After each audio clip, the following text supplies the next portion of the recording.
মাহি প্রতিদিনের মতো নাস্তা বানিয়ে রুমে চলে গেছে। অনেক বেলা হতে তুষার অফিসে চলে গেলে তারপর রুম থেকে বের হয়ে তুষারের রুম গুছিয়ে রেখে আসে। আজকেও তার ব্যতিক্রম হলো না। রুম থেকে বের হয়ে তুষারের রুমের উদ্দেশ্যে পা বাড়ালো। রুমের ভেতরে গিয়েই দেখে রুম পুরো অন্ধকার, জানালা খোলা তো দূরে থাক, এখনো পর্যন্ত পর্দা সরানো হয় নাই। মাহি কোনো মতো সুইচ টিপে আলো জ্বালাতেই আঁতকে ওঠে। তুষার বিছানায় বিধ্বস্ত অবস্থায় শুয়ে আছে, চোখ মুখ কেমন শুকিয়ে গেছে। এক রাতের মধ্যে মানুষটার চেহারাটার কতটা মলিন আর শুষ্ক হয়ে গেছে। মাহি তুষারের কাছে গিয়ে শরীরে হাত দিতেই ছিটকে সরে যায়। শরীরের তাপমাত্রা অনেক, বোঝাই যাচ্ছে জ্বরে শরীর মনে হয় পুড়ে যাচ্ছে। মাহি তাড়াতাড়ি ওয়াশরুম থেকে আধা বালতি পানি এনে আগে তুষারের মাথায় ঢালছে, তারপর ধরা গলায় বলছে, আপনার এত জ্বর আসছে, আপনি একবারের জন্য আমাকে ডাকার প্রয়োজনও মনে করেননি? অযথা বিছানায় কাতরাচ্ছেন আর নিজে কষ্ট পাচ্ছেন। তুষার মাহির সব কথাই শুনল, কিন্তু উত্তর দেওয়ার মতো অবস্থায় ছিল না। মাহি আর কিছুক্ষণ মাথায় পানি ঢেলে একটা টাওয়াল ভিজিয়ে তুষারের সমস্ত শরীর মুছে দিল। ওয়াশরুমে বালতি রেখে সোজা নিচে ডাইনিং টেবিলের সামনে এসে নাস্তার প্লেট আর এক গ্লাস গরম দুধ ট্রেতে সাজিয়ে নিয়ে আবারও উপরে চলে আসলো। তুষারকে ধরে খাটে সাথে হেলান দিয়ে বসিয়ে কোনো মতে নাস্তা খাইয়ে দিল। 5 বারের বেশি আর নিল না। দুধের গ্লাস মুখের সামনে ধরতেই নাক ছিটকায়। তারপরও মাহি জোর করে তুষারকে খাওয়ায়। ফার্স্ট এড বক্স থেকে একটা নাপার ওষুধ তুষারকে খাওয়ায়। তারপর ড্রাইভার কাকার সাহায্যে ফ্যামিলি ডক্টরকে কল দেয়। ডক্টর এসে তুষারকে দেখে প্রেসক্রিপশন করে দেয়। সেই অনুযায়ী মাহি ড্রাইভার কাকাকে দিয়ে ওষুধ আনিয়ে নেয়। মাহি আবার তুষারকে হালকা কিছু খাইয়ে নেয়, তারপর প্রেসক্রিপশন অনুযায়ী ওষুধ খাইয়ে দেয়। তুষার ওষুধ খাওয়ার পর ঘুমিয়ে যায়। ঘণ্টাখানেকের মধ্যে তুষারের শরীরের ঘাম ছেড়ে দেয়। মাহি তা দেখে খাতা সরিয়ে এসির পাওয়ার একটু বাড়িয়ে দেয়। বিকালের দিকে তুষারের জ্বর না থাকলেও সন্ধ্যা থেকে আবার গা গরম হতে শুরু করলো। মাহি তাড়াতাড়ি রাতে রান্না করে তুষারের রুমে চলে আসে। আজকে সে তুষারের রুমেই থাকবে, যদি ওর কোনো কিছু দরকার হয় বা জ্বর বেশি হয়ে যায় সেই ভয়ে। আমাদের সমাজের এমন অনেক মেয়ে আছে যারা প্রতিনিয়ত স্বামীর কাছে নির্যাতিত, তারপরেও তারা স্বামীর বিপদে আগে আসে। স্বামী অসুস্থ হলে মনে হয় তাদের দেহের একটা অংশ অচল হয়ে গেছে। স্বামীর করা সকল অত্যাচার তারা সব ভুলে সেবা করতে শুরু করে। 9টার দিকে মাহি তুষারকে একটা ঝাল ঝাল করে তরকারি দিয়ে ভাত মাখিয়ে খাওয়াই দিচ্ছে, আর তুষার মাহির দিকে তাকিয়ে আছে। খাবার শেষ করে রাতের ওষুধ দিয়ে মাহি নিচে চলে আসে। সব কিছু গুছিয়ে নিজে অল্প কিছু খেয়ে এক জগ পানি নিয়ে আবার তুষারের রুমে আসে। কপালে হাত দিয়ে চোখ বন্ধ করে সোফায় বসে আছে আর ভাবছে, আজকে এই মানুষটা সুস্থ থাকলে হয়তো তার এত ধারের কাছে কখনো মাহি ঘেঁষতে পারতো না। মাহি আবার মনে মনে আল্লাহর কাছে প্রার্থনা করে, হে আল্লাহ, আমি চাই না এই মানুষটার কাছে ঘেঁষতে, তারপরও তুমি তার যত কষ্ট যন্ত্রণা দূর করে দাও। তাকে যে এভাবে দেখতে আমার আর ভালো লাগছে না। আল্লাহ, তুমি না হয় তার যন্ত্রণাগুলো আমাকে দিয়ে দাও। রাত যত গভীর হচ্ছে তুষারের ছটফটানি ততই বাড়ছে। মাহি তুষারের মাথার কাছে বসে আছে। তুষারের এমন ছটফটানি তার সহ্য হচ্ছে না।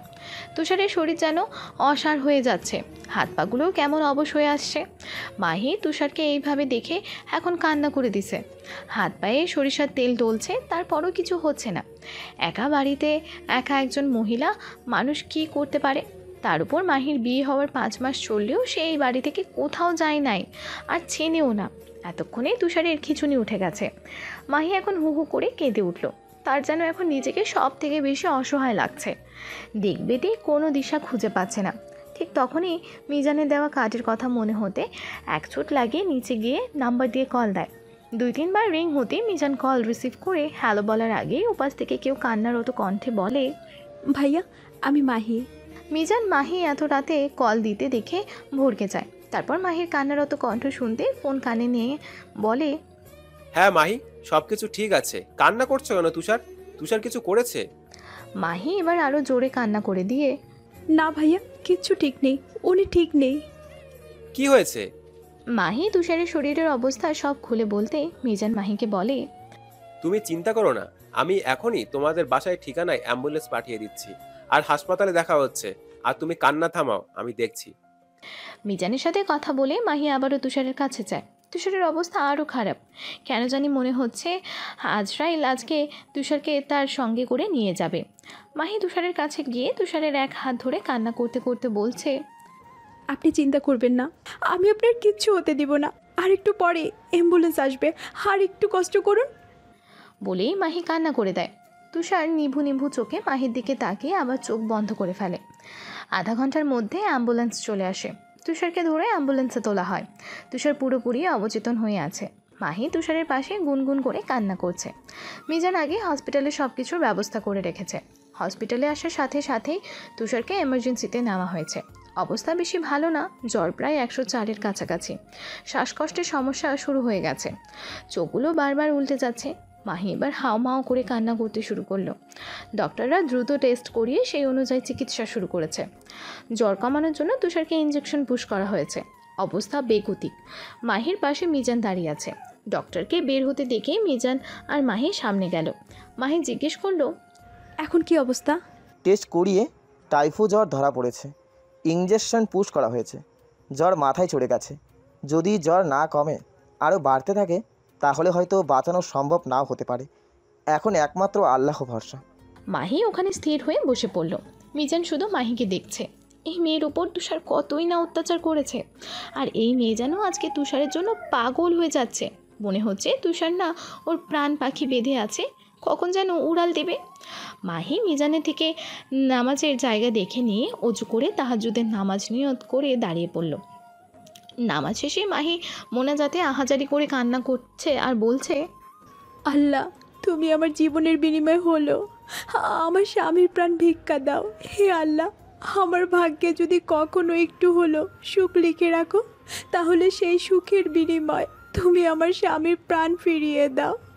আমি অভাগী, কষ্ট নিয়েও থাকতে পারবো, কিন্তু স্বামীবিহীন থাকতে পারবো না।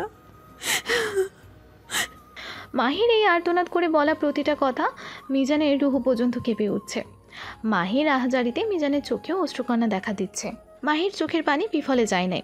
আহ্লার মাহির করুণ আর্তনাদ শুনেছেন। তুষারের খিঁচুনিও বন্ধ হয়েছে অনেক আগে। জ্বর এখন নিয়ন্ত্রণে এসেছে। এখন নিজে থেকেই শ্বাস নিতে পারছে। অক্সিজেনে মাস্কের দরকার হচ্ছে না। মাহি তুষারের কাছে বসে আছে।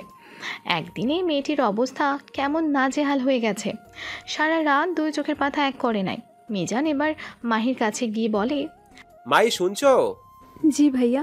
বাড়িতে যাও। মাহি তুষারের ঘুমন্ত মুখের দিকে তাকিয়ে জবাব দিল, না ভাইয়া, ওনাকে এ অবস্থা রেখে আমি বাড়ি যাব না। মিজান তুষারের দিকে আরেক পাশে বসতে বসতে বলল, আমি আছি, তুমি যাও, বাড়ি গিয়ে ফ্রেশ হয়ে আসো। তুষারের আর তোমার ব্যবহারের কিছু জিনিসপত্র নিয়ে আসো, কারণ তোমাদের 3-4 দিন এর মতো হসপিটালে থাকতে হবে। আর বাড়ি থেকে আসার সময় তুষারের মোবাইল ফোনটা নিয়ে আইসো, না হয় আন্টি আঙ্কেল বারবার কল দেবে, পাবে না, তখন তারা চিন্তা করবে। মাহি মিজানের সব কথা শুনল, তারপর রাজি হয়ে গেল। মিজান তার গাড়ির ড্রাইভারকে বলল মাহিকে যেন বাসায় পৌঁছে দেয়, আবার নিয়ে আসে। মাহি মিজানের কথা মতো বের হয়ে গেল। ভোরের আলো সবেমাত্র ধরণীর উপরে আছড়ে পড়তে শুরু করেছে। অনেকটা ভোর বিধায় চারিপাশ এখনও কোলাহলশূন্য পরিবেশ। মিজান মাহিকে গাড়িতে উঠিয়ে দিয়ে গেল। পিচডালা রাস্তায় গাড়ি তার আপন গতিতে চলছে। ভোরবেলা হওয়ায় রাস্তায় গাড়িও খুব কম দেখা যাচ্ছে। মাহি খুব দ্রুতই বাড়ি চলে আসলো। প্রথমে তুষারের রুমে গিয়ে ফোন খুঁজে চার্জ দিল। তারপর শাড়ি নিয়ে ওয়াশরুমে চলে গেল। লম্বা একটা সাবান নিয়ে বাহিরে আসলো। তারপর তুষারের এলোমেলো ঘর গুছিয়ে পরিষ্কার করলো। তুষারের আর নিজের কিছু প্রয়োজনীয় জিনিসপত্র গুছিয়ে নিল। এত কিছুর ভেতরে নিজের যত্ন নেওয়ার কথা সে ভুলেই গেছে। মাহি ভুলে গেছে যে তার শরীরে ছোট্ট একটা প্রাণ বেড়ে উঠছে। মাহি দ্রুত সব গুছিয়ে তুষারের ফোন নিয়ে বাড়িতে তালা দিয়ে দারোয়ানকে দেখতে বলে আবার মিজানের গাড়িতে চলে গেল। তুষারের ঘুম ভেঙেছে আধা ঘন্টার মতো হলো। তুষার চোখ খুলে আছে আশেপাশে, তাকিয়ে মাহিকে একবার পরখ করে নিল, কিন্তু না, কোথাও দেখা যাচ্ছে না। তখন মিজান বাহিরে থেকে এসে তুষারকে জাগনা দেখে বলছে, কি রে শালা, ঘুম ভেঙেছে তোর? সারা রাত তো আমাদের টেনশন দিতে দিতে মেরেছিস। তুষার মিজানকে দেখে অবাক হয়ে বলে, তুই এখানে? মিজান তুষারের পাশে বসতে বসতে বলে, কালকে রাতে তোর যে অবস্থা ছিল, ডাক্তার তো আল্লাহর হাতে সবকিছু ছেড়ে দিয়েছিলেন। তুষার শোয়া থেকে ওঠার চেষ্টা করছে। তা দেখে মিজান তুষারকে হেলান দিয়ে বসতে সাহায্য করলো। তুষার হেলান দিয়ে বসে মিজানের মুখের পানে তাকালো। মিজান আবারও বলতে শুরু করলো, তুষার, তুই খুব ভাগ্যবান রে। তুষার প্রশ্নবোধক চোখে তাকালো। মিজান তুষারের সেই তাকানোর মানে বুঝতে পেরে কালকে রাতে সমস্ত ঘটনা খুলে বলল। তোকে ছাড়া তো কোনোভাবেই বাড়ি যাচ্ছিল না। কি অবস্থা করে ফেলেছে একদিনে নিজের। আমার বারবার মনে হচ্ছিল অসুস্থ তুই হলেও যন্ত্রণা যেন সব মাহির হচ্ছে। চোখ মুখ দেখে মনে হচ্ছিল মেয়েটির পেটে কালকে থেকে কোনো দানাটি পড়েনি। তুষার মিজানের সব কথা শুনছে। মিজান একটু চুপ থেকে বলল, যা হয় ভালোর জন্য হয় রে তুষার। আল্লাহ তোর অনেক ভালো করেছেন। ভাগ্যিস তোর জীবন থেকে রোজ চলে গেছিল, আর তার জন্যই মায়ের মতো মেয়ে তোর জীবনে আসার সুযোগ পেয়েছে।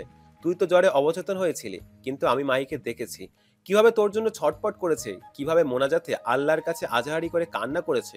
অথচ মেয়েটি তোর মুখ থেকে কখনো ভালো একটা কথা শোনেনি। আর কি পরিমাণ অত্যাচার করেছিস। তুষার নিশ্চুপ। সে বলার মতো কোনো ভাষাই খুঁজে পাচ্ছে না। কি বলবে সে? মিজান তো সত্যি বলছে সব, কোনোটাই তো ভুল না। তুষার আর মিজানের কথার মধ্যেই মাহি কেবিনে প্রবেশ করে। তুষারের দিকে না তাকিয়ে মিজানের উদ্দেশ্যে বলতে থাকে, ট্রাফিকে আটকে গিয়েছিলাম ভাইয়া, ওনার ঘুম ভেঙেছে। বলেই তুষারের দিকে চোখ পড়ে মাহির। দেখে হেলান দিয়ে আধা শোয়া অবস্থায় আছে। মিজান মাহির দিকে তাকিয়ে বলে, যেতে আসতে কোনো অসুবিধা হয় নাই তো? না ভাইয়া। আচ্ছা, তুমি তাহলে তুষারকে ফ্রেশ করে দাও, আর একটু পরে একজন এসে নাস্তা আর তুষারের জন্য খাবার দিয়ে যাবে। মাহি ঠায় দাঁড়িয়ে থাকলো, কারণ তুষার এখন চেতনায় আছে। তাকে ধরে ওয়াশরুমে নিয়ে যাবে আর সে যে চুপচাপ থাকবে তা কখনো হতে পারে না। উত্তেজিত হয়ে যাবে, এমনি অসুস্থ, তার উপর আরও শরীর খারাপ হবে। আজব এক মেয়ে মাহি, নিজের উপর চোটপাট করবে সেটা ভাবছে না, উত্তেজিত হলেই তুষারের শরীর আরও খারাপ হবে সেটা ভাবছে। মেয়ে মানুষ কাউকে একবার ভালোবাসলে সব কিছুর ঊর্ধ্বে হলেও তাকে ভালোবাসে। আর তুষার তো তার স্বামী। মাহির ইতস্তত দেখে মিজান বুঝতে পেরে তুষারের দিকে তাকালো। তুষার মিজানের দৃষ্টি দেখে ছোট করে একটা শ্বাস ছাড়ল। মাহি নিচের দিকে তাকিয়ে আছে। মিজান মাহিকে উদ্দেশ্য করে বলে, মাহি, তুমি নিয়ে যাও, কোনো প্রবলেম হবে না। মাহি ফট করে মাথা তুলে মিজানের দিকে তাকাতে মিজান চোখ দিয়ে আশ্বাস দেয়। মাহি বুঝতে পেরে তুষারের কাছে গিয়ে উঠতে সাহায্য করলো। তারপর তুষারের হাত মাহির ঘাড়ে রেখে ওয়াশরুম থেকে ফ্রেশ করে নিয়ে আসলো। প্রচণ্ড জ্বর আর শরীরে এত ধকল যাওয়ার জন্য তুষার নিচ থেকে দাঁড়ানোর শক্তিও যেন হারিয়ে ফেলেছে। মাহি তুষারকে আগের মতো বসিয়ে দিল, তারপর টাওয়াল দিয়ে মুছে দিল। তুষার আজকে মাহির দিকে অনুশোচনা দৃষ্টিতে তাকিয়ে আছে। মিজান বাইরে গেছিল। একজন নার্স এসে মাহিকে খাবার আর ওষুধ বুঝিয়ে দিয়ে চলে গেল। মিজান আর একটা ডক্টর ভেতরে আসলো। ডক্টর তুষারকে চেক আপ করে, টাইফয়েডের ভ্যাকসিন দিয়ে চলে গেল। জ্বর না কমা পর্যন্ত দিনে 2টা করে ইঞ্জেকশন পুশ করতে হবে, আর জ্বর কমে আসলে দিনে 1টা। ডক্টর চলে যেতে মিজান মাহিকে বলে, তুমি থাকো, আমি ডাক্তারের সাথে কথা বলেছি। কোনো সমস্যা হলে তাদের বললেই হবে। আর কিছুক্ষণ পর পর একজন নার্স এসে দেখে যাবে। আমি এখন যাই, বিকালে আসবো। আর যদি বেশি সমস্যা হয় তাহলে আমাকে কল দেবে। মাহি মাথা ঝাঁকিয়ে হ্যাঁ বোঝালো। মিজান বের হয়ে যেতে গেলেই মাহি মিজানকে বলে, ভাইয়া নাস্তা করে তারপর যান। মিজান যেতে যেতে বলল, বাসায় গিয়ে করবো, আর তুমি নাস্তা করে নিও। আর কোনো চিন্তা করো না, সব কিন্তু ঠিক আছে। মাহি মিজানের যাওয়ার দিকে তাকিয়ে ছোট্ট একটা শ্বাস ছাড়ে। তুষারের খাবারের দিকে এগিয়ে গেল সে। তুষার এতক্ষণ নীরব দর্শকের মতো সব দেখছিল। মাহি পাশে থাকা সুপের বাটিটা হাতে তুলে নিল। কিছুক্ষণ চামচ দিয়ে নাড়াচাড়া করে চামচে তুলে তুষারের মুখের সামনে ধরল। তুষার অনিমেষ মাহির পানে তাকিয়ে আছে। মুখের সামনে ধরতেই খেয়ে নিল। তুষারের চোখ আজকে অপরাধ বোধ দেখা যাচ্ছে। কয়েকবার নিয়ে তুষার মুখে ঘুরিয়ে নিল। মাহিও বুঝতে পারলো জ্বরের মুখ, তাই আর জোর করলো না। জুসের গ্লাসটা তুষারের মুখে ধরতে একটু চুমুক দিয়ে আর খেলো না। মাহি নার্সের বলা মতো সব ওষুধ খাইয়ে দিল। তারপর তুষারকে আস্তে করে শুইয়ে দিল। মাহি খাবারগুলো ঢেকে সোফায় গিয়ে হেলান দিয়ে চোখ বন্ধ করে বসলো। তুষার সব দেখছিল। এবার তার মেজাজ খুব চড়ে যাচ্ছে। মনে মনে বলছে, এই মেয়ের কি কোনো কাণ্ডজ্ঞান আছে? কালকে থেকে যে না খাওয়া, তার কি হুঁশ আছে? সে একা না, তার দিয়ে আরেকটা প্রাণ আছে, আর সে নিজের খেয়ালেতে হেলামি করছে। মন তো চাচ্ছে এক্ষুনি কষে একটা লাগাই। তুষার এবার মাহির উদ্দেশ্যে বলল, আমি চাই না কেউ আমার দেখভাল করতে গিয়ে নিজে না খেয়ে অসুস্থ হয়ে পড়ুক। নিজের কথা না ভাবলেও আরেকজন মানুষের কথা যেন ভাবে। তুষারের কথা কর্ণপাত হতেই মাহির সাথে সাথে চোখ খুলে বসে। সে তো ভুলেই বসেছিল তার অস্তিত্বের কথা। তুষার চোখ বন্ধ করে উল্টো দিকে শুয়ে আছে। মাহি নাস্তা করে নিল, তারপর পেটে হাত দিয়ে বলছে, সরি সোনামা, আর কখনো এই ভুল করবে না। যাই কিছু হোক না কেন, তোর খেয়াল ঠিক মতো রাখবে। তুই কি মায়ের উপর রাগ করে আছিস? মাহি ভেবেছিল তুষার ঘুমিয়ে গেছে, তাই কথাগুলো জোরেই বলছিল। তুষার মাহির কথা শুনে ঠোঁট টিপে হাসছিল। মাহি আবারও বলতে শুরু করে, জানিসই তো সোনা, তুই ছাড়া আমার আর কেউ নেই। তোর বাবা আমাকে সহ্য করতে পারে না। ভুল করে হলো, তোর বাবার দেওয়া আমার জীবনের সেরা উপহার তুই। তুই ভুলও চিন্তা করবি না সোনা। তোর বাবা আমাকে দেখতে না পারলেও তোকে দেখিস খুব ভালোবাসবে, খুব আদর করবে, কারণ তুই তো তারই অংশ। কথাগুলো বলতে মাহির গলা ধরে আসছিল। তুষারের ও মাহির কথাগুলো সব বুকের বাঁ পাশে বিঁধছে। সূর্য পশ্চিমার কোলে ঢলে পড়ছে। মাহি জানালা পাশে দাঁড়িয়ে থেকে সূর্য অস্ত যাওয়া দেখছে। তুষার দুপুরে খাবার খাওয়ার পর ঘুমিয়েছিল। শায়লা তুষারের ফোনে কল দিতে মাহি তুষারের অসুস্থতার কথা জানায়। শায়লা সুদূর সিঙ্গাপুরে বসে একমাত্র ছেলের এমন ভয়াবহ অবস্থার কথা শুনে কান্নার সাথে সাথে বিলাপ করছেন। আমজাদ চৌধুরীর মনও ক্ষীণ। পারলে তো এক্ষুনি চলে আসতো ছেলের কাছে, কিন্তু আর মাত্র 15 দিনের মতো থাকতে হবে। আর এক্ষুনি যত গুরুত্বপূর্ণ কাজ। তার উপর মাহির থেকে সব খোঁজখবর নিয়ে জানতে পারলো তুষারের অবস্থা আগের থেকে অনেক ভালো, আর কোনো আশঙ্কা নেই। মাহি এখনও আগের মতো দাঁড়িয়ে আছে। তুষারের ঘুম ভেঙেছে মিনিট 5 আগে। সে আশেপাশে মাহিকে তালাশ করতেই জানালার পাশে খোলা চুলে দাঁড়িয়ে থাকা রমণীর উপর নজর পড়তেই তুষার যেন হার্টবিট মিস হয়ে যাবার উপক্রম। আচ্ছা, এই মেয়ে কি পণ করেছে? আমায় তার মায়া জালে যে করে হোক ফিরে ছাড়বে। কিছুদিন আগেও আমি তার এই রূপ দেখে প্রায় নিজের মনের সকল শপথ ভুলতে বসেছিলাম। তুষারের ভাবনা চিন্তার মধ্যেই মিজানে প্রবেশ ঘটল। কারো উপস্থিতি টের পেয়ে মাহি চুলগুলো হাত খোপা করে শাড়ির আঁচলটা ভালো করে টেনে নিল। কিরে, এখন কি অবস্থা শরীরের? আলহামদুলিল্লাহ, আগের থেকে ভালো। মিজান এবার মাহির দিকে দৃষ্টিপাত করে। মাই, তুমি ঠিক আছো? আর সময় মতো খাবার খাচ্ছ তো? মাহি নিম্ন কণ্ঠে জবাব দিল। জি ভাইয়া। ওদের কথোপকথনের মধ্যেই ডক্টরের আবির্ভাব হলো। ডক্টর তুষারের চেক আপ করলো।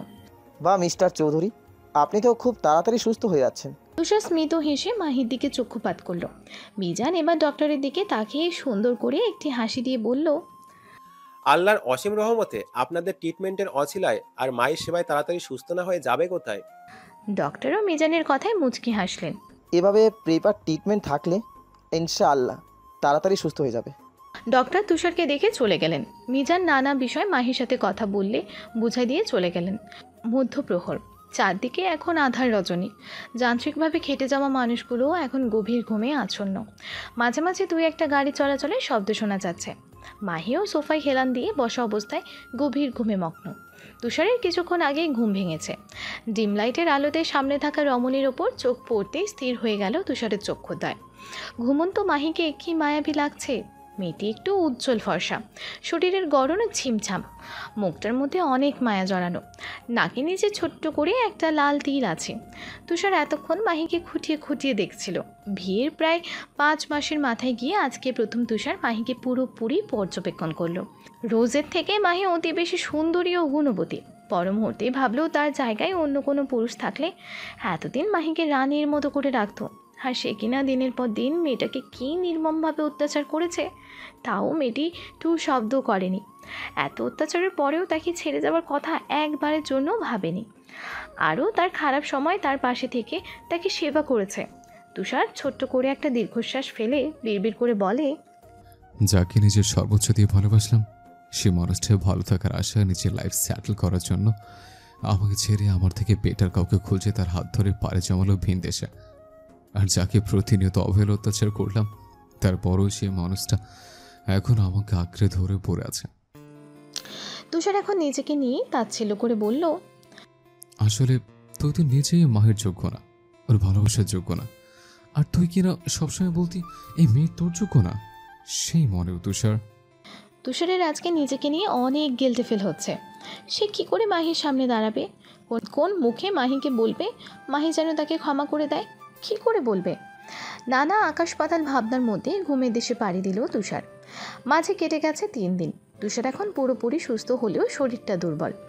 আর এই 3 দিনে মিজান নিয়ম করে 2 বার দেখে গেছে, সকালে অফিসে যাওয়ার আগে আর একবার অফিস থেকে বাসায় ফেরার সময়। শায়লা আর আমজাদও দিনে কতবার ফোন দিয়ে ছেলের খোঁজ নিয়েছে তার হিসেব নেই। এই 3 দিনে তুষারের খাওয়া থেকে শুরু করে যাবতীয় সব কাজ মাহি করে দিয়েছে। তুষার এখন মাহির সাথে অনেকটাই সহজ হয়েছে, কিন্তু মাহি সব কিছু করলেও তার মধ্যে একটা চাপা অভিমান কাজ করছে। সকাল থেকেই তুষার শুরু করেছে সে বাসায় যাবে আর হসপিটালে থাকবে না। তার বিরক্ত লাগছে এই 4 দেয়ালের মধ্যে থাকতে। মাহিও নানাভাবে তুষারকে বোঝাচ্ছে। ওদের এই কথার মাঝে মিজান আসে। মিজানকে দেখতেই তুষার বলে ওঠে, দোস্ত, আমি আজকে বাসায় যাব, আমার বাসায় যাওয়ার ব্যবস্থা কর। মাহিও তুষারের কথার মাঝে বলে উঠল, ভাইয়া বুঝান তো, কি ছেলে মানুষের মতো পাগলামি শুরু করেছে। মিজান কিছু বলার আগেই আবার তুষারই বলে উঠল, দেখ, তুই ডক্টরের কাছে যাবি নাকি আমি যাব?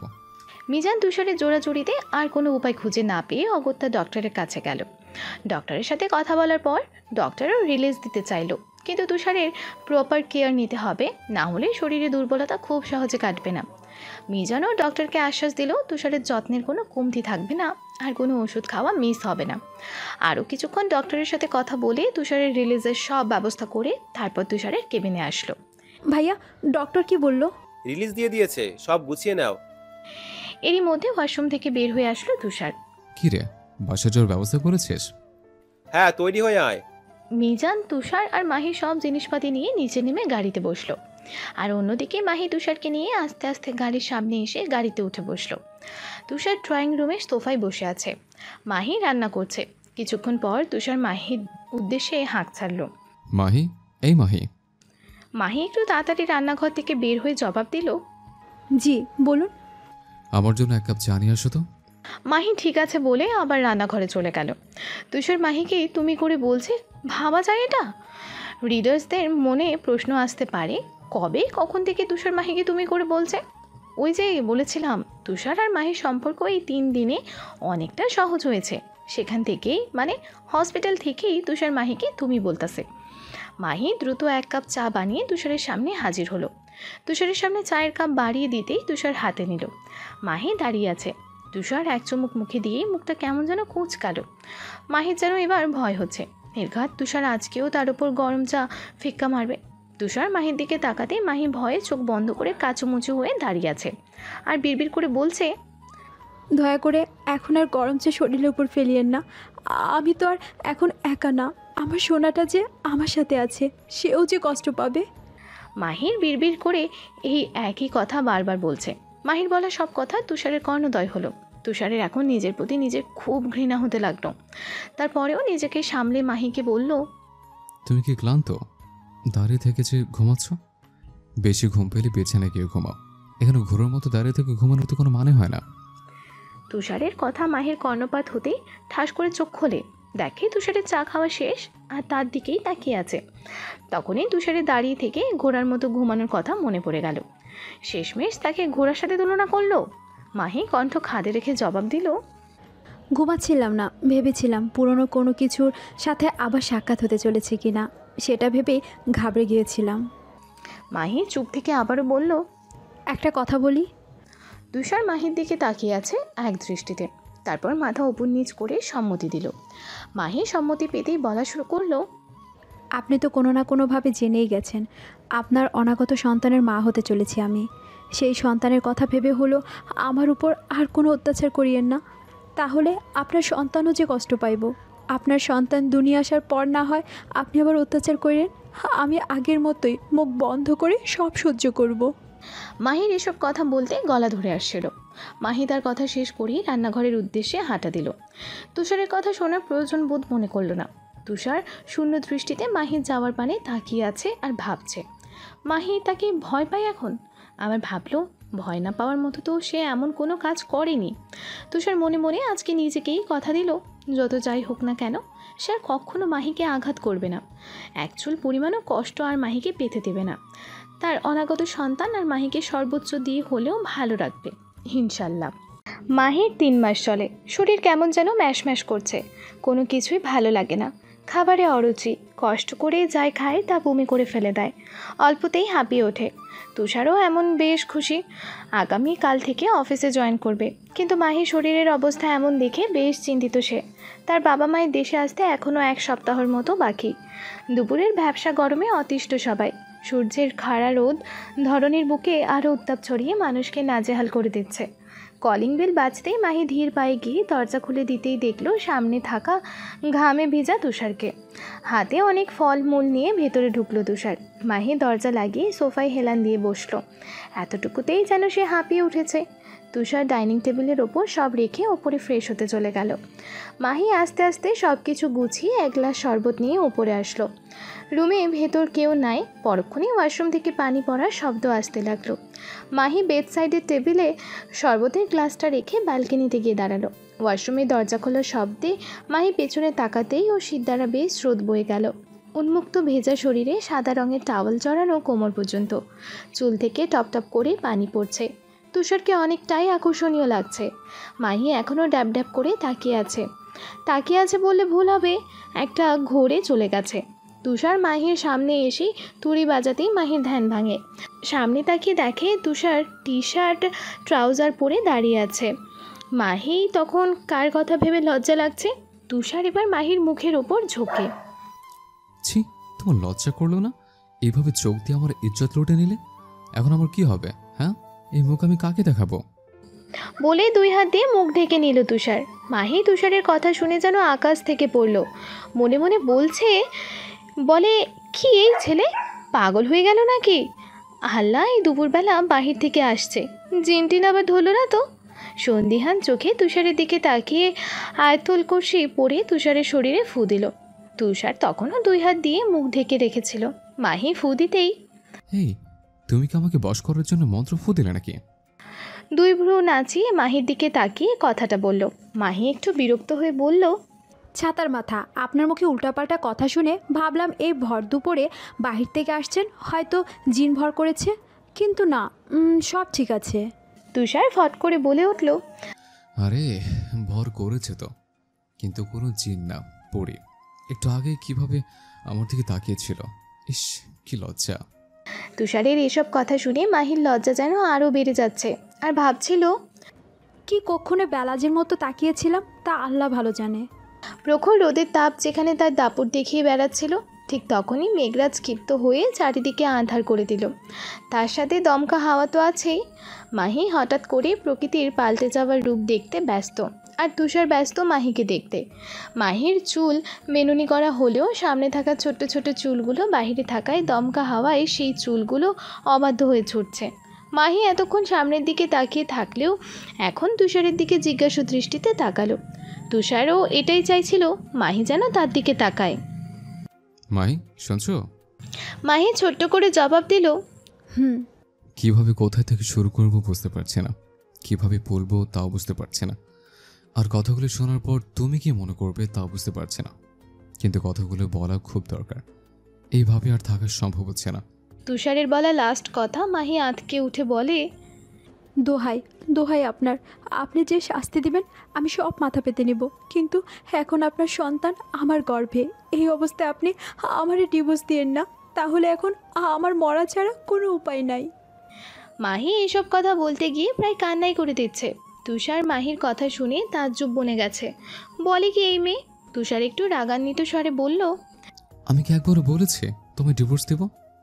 মাহি নাক টেনে শুধালো, আপনিই তো বললেন এভাবে থাকা আর সম্ভব না। হ্যাঁ, আমি তো বলেছি, কিন্তু আমি কি ডিভোর্সের কথা বলেছি? মাহি ক্ষীণকণ্ঠে জবাব দিল, না। তুষার সামনের দিকে তাকিয়ে ভেতর থেকে একটা জোরে করে শ্বাস নিয়ে ছাড়ল।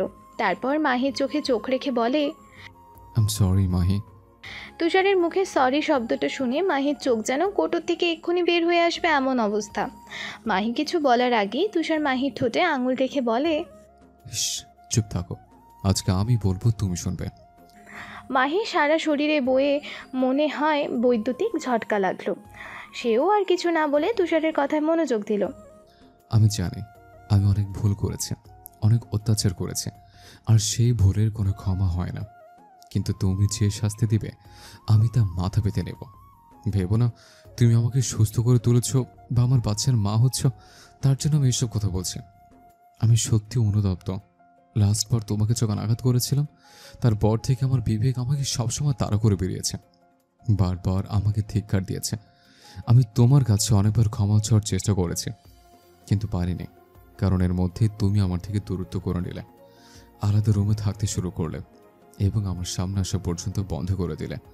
তোমার এই বদলে যাওয়ার রূপ আমাকে আরও শান্তিতে থাকতে দেয়নি। তুষার একটু থেমে আবারও বলতে শুরু করলো, আল্লাহ যা করেন ভালোর জন্যই করেন। আমি এতটা অসুস্থ না হলে তুমি হয়তো এখন আগের মতো থাকতে। যাক, একদিক দিয়ে তো ভালো হয়েছে। মাহি, তুমি আমাকে ক্ষমা করে একটা বার সুযোগ দিয়ে দেখো। আমি কথা দিচ্ছি তোমাকে আর কোনো কষ্ট আমি দেব না। তুষারের মুখটা মলিন হয়ে আছে, মাহির মুখের দিকে তাকিয়ে আছে মাহি কি বলে তা শোনার জন্য। মাহি মনে মনে কিছু একটা ভেবে মৃদু হাসি দিয়ে বলল, আমি কিচ্ছু মনে রাখিনি। যেদিন জানতে পারলাম আমার দেহে ছোট্ট একটা প্রাণের আবির্ভাব হয়েছে, সেই দিনই সব ভুলে গেছি আমি। ভুল করে হলো আমার জীবনের শ্রেষ্ঠ গিফট। কিন্তু একটু অভিমান ছিল, তাও শেষ হয়ে গিয়েছিল। এই অসুস্থতার মধ্যেও যখন আমার আর বাচ্চার কথা ভেবে ছোট ছোট কেয়ার নিয়েছেন, আর এখন তো আরও নেই, কারণ আপনি অনুতপ্ত, ক্ষমা চাচ্ছেন। আমি কে ক্ষমা করার? বান্দা যদি পাহাড় সমান ভুল করে তওবা করলে আল্লাহর কাছে ক্ষমা চাইলে ক্ষমা করে, আর আমি তো সেখানে তার বান্দি। আমি ক্ষমা না করে কি করে পারি?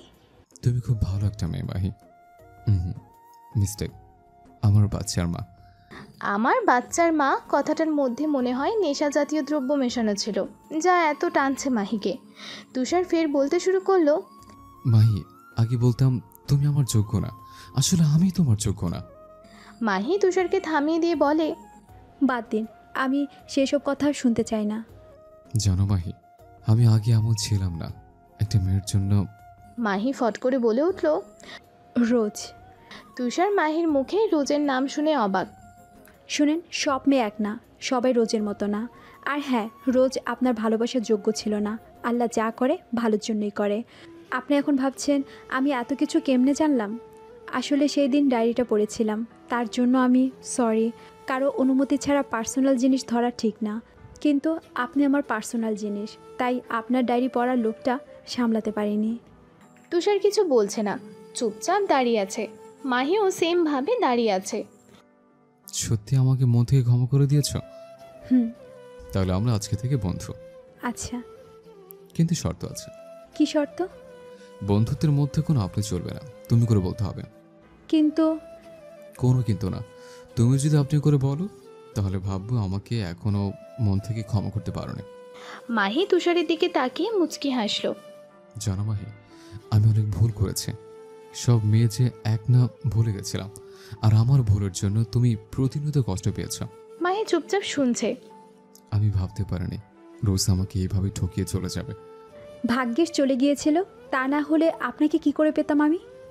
পেয়ে কি হয়েছে? আমি তো তোমাকে অবহেলার অত্যাচার ছাড়া কিছু দিতে পারিনি। তারপরও ভালোবাসি। মাহির মুখে সহজ স্বীকার উক্তিতে এভাবে ভালোবাসার কথা শুনবে তা তুষারের ভাবনার বাহিরে।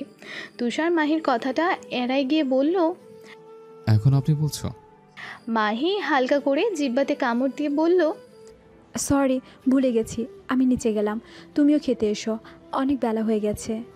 তুষার মাহির যাওয়ার পানে তাকিয়ে থেকে বলল, আজকে খুব করে মনে হচ্ছে রোজের মতো মেয়ে আমার জীবনে এসে আবার চলে যাওয়াটা ঠিক ছিল।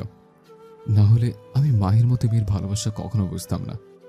মাহি সহজে বলে ওঠা ভালোবাসি কথাটা বারবার তুষারের কানে বাজছে। এই প্রথম মাহি তুষারকে মুখ ফুটে বলেছে ভালোবাসি। তুষার মাথা চুলকে ঠোঁট কামড়ে ধরল আর বলল, ভালো তো আমিও বেঁচে ফেলেছি আমার বাবুর আম্মুকে, কিন্তু কোথাও একটা সংকোচ থেকে যাচ্ছে। গোধূলি সন্ধ্যায় তুষার আর মাহি দাঁড়িয়ে আছে ব্যালকনিতে। দুপুরে বৃষ্টির পর আকাশটা অনেক সুন্দর দেখা যাচ্ছে। চারিদিকে লালাভা, ক্ষণে ক্ষণে দুই একটা পাখি উড়ে যাচ্ছে। মাহি সেদিকে এক ধ্যানে তাকিয়ে আছে, আর তুষার একবার আকাশ দেখে তো আরেকবার মাহির দিকে তাকায়। সন্ধ্যার গোধূলি আলো মাহির মুখে পড়তে, আর সেই আলোতে মাহিকে অনেক আকর্ষণীয় লাগছে। মাহি তুষারের দিকে তাকাতেই দেখে তুষার পলকহীন চোখে তাকিয়ে আছে তার দিকে। মাহি তাকাতেই তুষারের সাথে চোখাচোখি হয়ে যায়। তুষার চোখ সরিয়ে নিয়ে বলে, মাহি, চা খাবে? আচ্ছা, তুমি দাঁড়াও, আমি বানিয়ে নিয়ে আসি। মাহি যেতে নিলেই তুষার মাহির হাত ধরে ফেলে। এতে করে মাহির শিরদাঁড়ায় এক শিশির অনুভূতি বয়ে যায়। মাহি তুষারের হাতের দিকে তাকিয়ে তারপর তুষারের চোখের দিকে তাকায়। তুষার ও মাহির দিকে তাকিয়েছিল, তাই মাহি তাকাতেই বলে, তুমি না, আমি বানিয়ে আনবো। মাহি তুষারের দিকে সরু চোখে তাকায়। আরে আমি হালকা পাতলা জিনিস রান্না করতে পারি, আর চা কফিও বানাতে পারি। তুমি একটু ওয়েট করো, আমি ঝটপট চা বানিয়ে নিয়ে আসছি। মাহি মাথা দুই দিকে ঝাঁকালো। তুষার মাহির হাত ছেড়ে চলে গেল। মাহি আবার আকাশ দেখায় ব্যস্ত। 10 মিনিটের মধ্যে তুষার একটা ট্রেতে 2 কাপ চা আর বিস্কিট নিয়ে রুমে ঢুকলো। তুষার দেখলো মাহি আনমনে আকাশের দিকে তাকিয়ে কিছু ভাবছে, তাই এখনও তার উপস্থিতি টের পায়নি। মাহি? প্রথম ডাকে মাহি শুনতে পারেনি। তারপর ট্রেটা ব্যালকনিতে রেখে টেবিলের ওপর রেখে মাহির কাঁধে স্পর্শ করতেই মাহি চমকে উঠে পেছনে তাকিয়ে দেখে তুষার। কি ভাবছিলে? কই, কিছু না তো। তুষার মাহির দিকে এক সন্দিহান দৃষ্টিতে তাকাতেই মাহি আমতামতা করে বলছে, না মানে কয়েক মাস হলো মামাদের সাথে কথাও হয় না, দেখাও হয় না। আজকে তাদের কথা খুব মনে পড়ছে। ও আচ্ছা। তুষার ট্রে থেকে চা নিয়ে মাহির হাতে তুলে দেয়। মাহি চায়ে চুমুক বসাতেই তুষার মাহির দিকে উৎসুক দৃষ্টিতে তাকিয়ে জিজ্ঞেস করে। কেমন হয়েছে? মাহি মুখটা এমন ভাব করলো যাতে বোঝা গেল চা একটু মজা হয় নাই। মাহির মুখ দেখে তুষারের মুখটা পান ছুটে হয়ে গেল। মাহি তুষারের এমন নিরস মুখ দেখে খিলখিলিয়ে হেসে উঠল। তুষার তা দেখে গোল গোল চোখে তাকিয়ে থেকে শুধালো।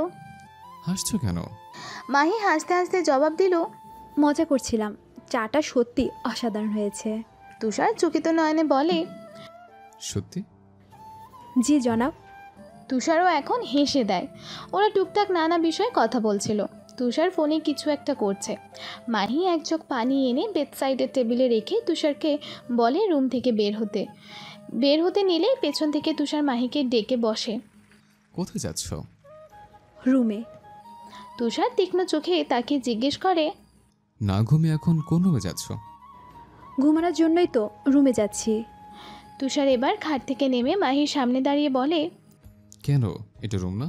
আর এই রুম থেকে অন্য রুমে কেন যেতে হবে? মাহি আমতামতা করে বলল।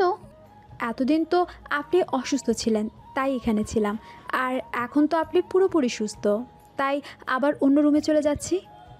মাহির কথা শেষ না হতেই তুষার মাহির দিকে এগিয়ে যাচ্ছে। মাহি একটু পিছিয়ে বলল। এভাবে এগিয়ে আসছেন কেন? তুষার কোনো কিছুই বলছে না। একেবারেই মাহির সামনে গিয়ে দাঁড়ালো। তাদের মধ্যে একটু ফাঁকা নেই। তুষারকে এত কাছে দেখে মাহি নিচের দিকে তাকিয়ে আছে। তুষার চট করে 2 হাত দিয়ে মাহির 2 গালে হাত রেখে মুখ উঁচু করলো। এদিকে মাহি থরথর করে কাঁপছে। তুষার এতটা কাছে, তার উপর ওর স্পর্শ। তুষার মাহির চোখে চোখ রেখে বলে। তুমি তাহলে আমাকে এখনো ক্ষমা করতে পারো না, তাই না? মাহি কম্পিত কণ্ঠে বলে। আপনার কেন মনে হলো যে আমি আপনাকে ক্ষমা করতে পারিনি? ক্ষমা করলে তাহলে অন্য রুমে যাওয়ার কথা বলতে না। না, মানে। তুষার মাহির ঠোঁটে আঙুল রেখে বলে। শ্, চুপ, আর কোনো কথা নয়। এখানে ঘুমাবে, যাও ঘুমাও। মাহি যেন এখন নাড়াচাড়া করতে ভুলে গেছে। বরফের মতো দাঁড়িয়ে আছে। কি হলো? কই কিছু না তো। তুষার মাহির থেকে সরে গিয়ে বিছানায় বসে আবার মোবাইলে মনোযোগ দিল। তুষার সরতেই মাহি ছোট্ট করে একটা শ্বাস নিল। তারপর কাবার্ড থেকে একটা চাদর বের করে ফ্লোরে পারল। বালিশ নিতে গেলেই তুষার আরেক হাত দিয়ে বালিশ ধরে ফেলে। ফ্লোরে বিছানা করছো কেন? কেন মানে, আপনি না এখানে ঘুমাতে বললেন, তাই ঘুমানোর জন্য বিছানা করলাম। তুষার একটু রাগান্বিত স্বরে উত্তর দিল। কেন, খাটে জায়গা নেই? মাহি নিষ্পলক চোখে তুষারের দিকে তাকিয়ে আছে। কি হলো, কিছু বলছো না যে? না মানে, আপনি তো বলেছিলেন আমি যেন।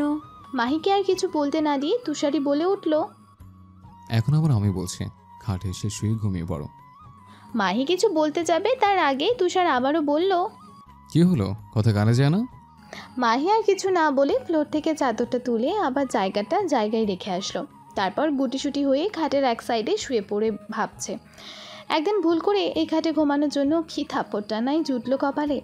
পুরনো সব কিছু আবার মনে পড়তে আপনা আপনি মাহির চোখ দিয়ে পানি পড়ছে। তুষারও বুঝতে পারলো মাহি নিঃশব্দে অশ্রুপাত করছে আর মনে মনে বলছে। নিজেকে এখন খুব করে অপরাধী মনে হচ্ছে। কি করলে মাহি এসব ভুলে যাবে? হ্যাঁ, আমার ভালোবাসা দিয়ে আমি সব ভুলে দেব। আমার ভালোবাসার অতল সাগরে ভাসিয়ে নিয়ে বেরোবো, যেখানে সব মনে করার সময়টুকুও পাবে না। মাহি চোখের পানি ফেলতে ফেলতে ঘুমিয়ে গেছে। ঘুমের ঘোরেই মাহি তুষারের দিকে ঘুরে শুইল। তুষার নানান ভাবনায় ডুবেছিল। মাহিকে তার দিকে ঘুরতে দেখে ভাবনা ছেড়ে মাহির দিকে তাকিয়ে আছে। হঠাৎ করেই মাহির পেটের দিকে নজর পড়ল তুষারের। শাড়ির আঁচল অনেকটাই সরে গেছে, যার ফলে মাহির পেটের অংশ দেখা যাচ্ছে। তখনই নজর গেল কালশিটে জায়গায়। তুষারের বুকটা হাহাকার করে উঠল। কেমন যেন চিনচিনে ব্যথা শুরু হয়ে গেছে। এটা ভাবতেই কেমনে পারলো সে আয়রন দিয়ে এইভাবে মাহিকে পোড়ায় দিতে। তুষার শোয়া থেকে উঠে গিয়ে মাহির পেটের কাছে বসলো। তারপর শাড়ির আঁচল পুরোটা সরায় ফেললো। পেটের ওপর হাত বুলিয়ে দিচ্ছে আর বলছে। শোনো, দেখেছিস তোর বাবা বড্ড পচা, একটুও ভালো না। তোর মাকে কত কষ্ট দিচ্ছে জানিস? তোর বাবা খুব খারাপ, খুব। দেখ না, তুই যেখানে থাকবি সেখানে তোর বাবা পুড়িয়ে দিছে। বাবু, তুই যদি কোনোদিন জানতে পারিস তোর আম্মুকে আমি কষ্ট দিচ্ছি, তাহলে তুই কি রাগ করবি আমার সাথে, নাকি রাগ করে কথা বলা বন্ধ করে দিবে? তুষারের এইসব কথা বলতে বলতে চোখ দিয়ে কয়েক ফোঁটা পানি গড়িয়ে পড়ল।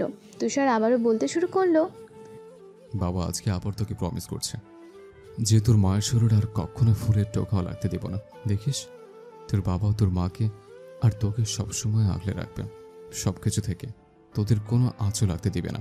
বলেই মাহির পেটে হালকা করে ঠোঁট ছুঁয়ে আবারও তুষারের জায়গায় এসে শুয়ে পড়ল। তুষারের কোনোভাবে ঘুম পাচ্ছে না, একবার এপাশ তো আর একবার ওপাশ করছে। এবার সে আবার মাহির দিকে তাকালো, তারপর মাহির আরও কাছে গিয়ে মাহিকে জড়িয়ে ধরে শুতেই কেমন যেন নিজেকে শান্ত লাগলো। তারপর চোখ বন্ধ করতেই কিছুক্ষণের মধ্যে সে ঘুমের দেশে পাড়ি দিল। জানালা ভেদ করে সূর্যের আলোক রশ্মি এসে মাহির চোখে মুখে পড়ছে। মাহি চোখ পিটপিট করে খুলে নিজের অবস্থান বোঝার চেষ্টা করছে। মাথা উঁচু করতেই তুষারের ঘুমন্ত মুখটা চোখে পড়ল। তুষারের শক্ত বাহুর ডোরে তাকে আষ্টে পৃষ্ঠে জড়িয়ে ধরে আছে। মাহি তা দেখে মলিন হাসলো, তারপর আবার তুষারের দিকে তাকিয়ে থাকলো। ঘড়ির টিংটাং শব্দ শুনে মাহি সেদিকে তাকালো। 7টা বেজে গেছে। আজকে না বেশ কিছুদিন ধরে এমন হচ্ছে, মাঝে মাঝে সকালে উঠতে পারে না। এতে করে মাহির ফজরের নামাজ মিস হয়ে যায়।